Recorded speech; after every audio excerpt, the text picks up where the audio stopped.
Desenvolver a memória, e por que é importante? É importante quando você percebe que não está guardando determinadas informações importantes ao longo do seu dia a dia. Bom, uma forma de desenvolver a memória, primeira coisa que você tem que fazer é criar um motivo de memória. Tio Tolete, você gosta de lavar a louça? Não. Não. Eu detesto lavar a louça. Mas tem gente que adora lavar a louça. Já percebeu que tem gente que adora lavar a louça? Sim, claro. Por que a pessoa gosta de lavar a louça?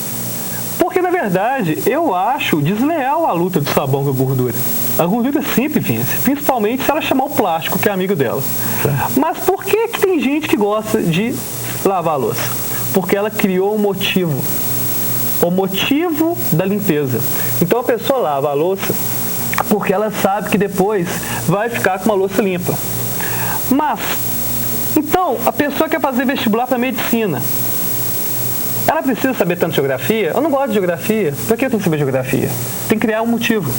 Você tem que aprender geografia para conseguir o seu objetivo, que é passar em medicina. E os pais, em vez de fazer isso, com raras exceções, eles fazem o contrário. Em vez de criar um motivo de memória, que é o principal pilar, é o iniciar de uma boa memória, cria-se o estímulo punitivo. Se você sujar o quarto, você vai ficar preso estudando.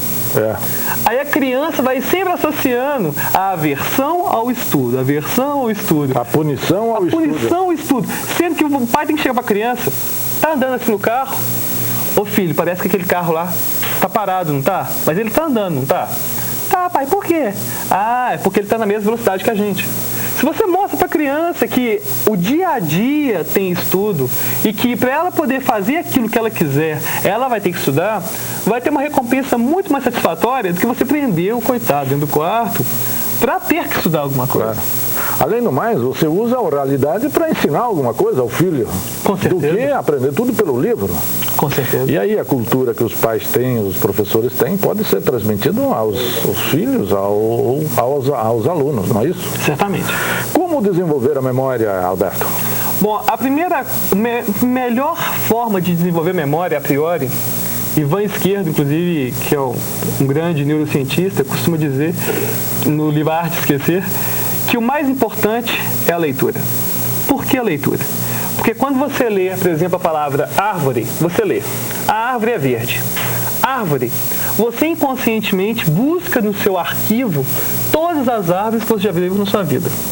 E dessa forma você está estimulando cada vez mais a memória, que eu chamo de memória natural, que é uma memória sem técnicas de memória, e que é a memória que mais responsável por você lembrar das coisas do seu dia a dia. Bom, além da leitura, uma outra coisa importante de estimular a memória é a observação. Podem perceber que as pessoas estão cada dia menos observadoras, principalmente por causa do estresse, por causa do corre-corre do dia a dia. As pessoas estão cada vez observando menos as coisas. Então, se ela cria um pouco de atenção, mesmo que tenha que ser uma atenção consciente, ela vai ficar com uma memória melhor. Sim. Há técnicas especiais para desenvolver a memória? Tem várias técnicas. Uma técnica interessante, falar agora a respeito, é a técnica da historinha. Como que é essa historinha?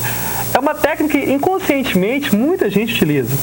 É que vamos supor que você quer memorizar uma lista de compras, em que o primeiro item, por exemplo, é uma melancia, no segundo é um ovo, no terceiro é uma pasta de dente.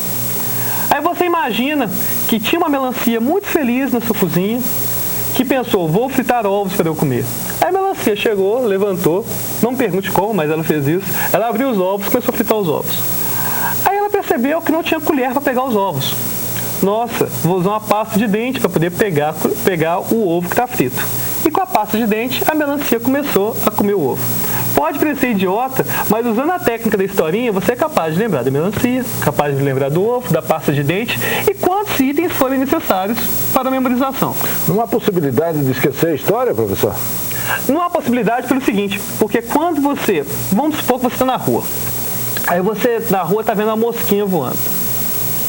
Você não vai se lembrar dessa mosquinha ao longo do dia. Então vamos supor que o Tio Tolete está andando na rua e vê um elefante rosa voando. Vai se lembrar? Vou. Vai contar para os amigos? Claro. E vão te taxá-lo de doido. Sim, claro. Certamente. Você vai esquecer do elefante rosa? Não. Assim como eu não vou esquecer da melancia que está fritando o ovo. Porque quando você usa certos ingredientes, que é o exagero, o movimento, o inusitado, tudo aquilo que é diferente, a memória gosta mais. A localização, então você tem que imaginar a cena, por exemplo, da historinha, no local que você conhece muito bem. E a emoção. A emoção, ela está fortemente ligada à memória. A prova disso é que geralmente os pais sabem, inclusive o dia da semana que nasceu os filhos.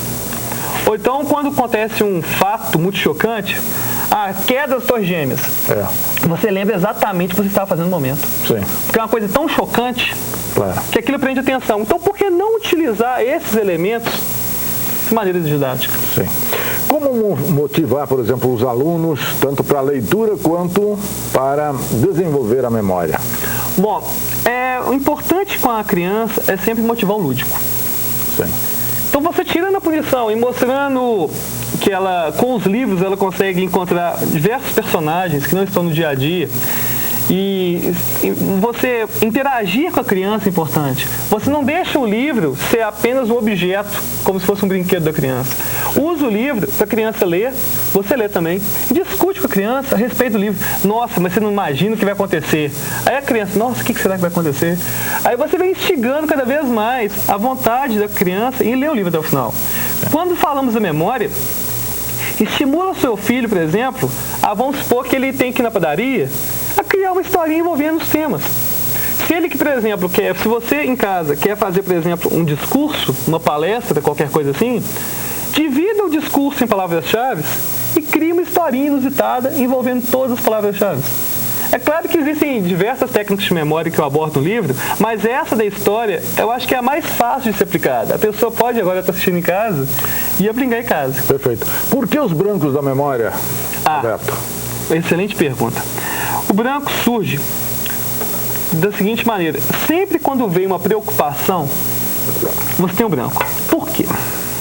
Porque uma boa vida, ela não está associada ao lembrar, e sim ao esquecer. A qualidade de vida, ela é baseada em esquecer.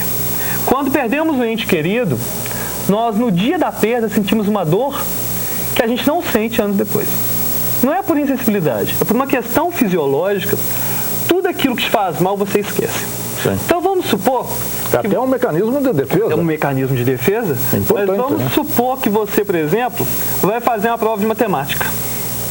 E a matemática em si te causa muita preocupação, muita angústia. O que acontece? Você faz a prova e esquece tudo. E depois que entrega a prova, isso que é mais interessante. O aluno entrega a prova, sai da sala, nossa, lembrei de um monte de coisa, quer pegar a prova de volta. Sim. Por quê? Mas porque já era, mas a preocupação sumiu. Atenção, Anaí vai participar. Eu vou mostrar uma curiosidade para vocês. E depois uma coisa realmente impressionante. Queria convidar ao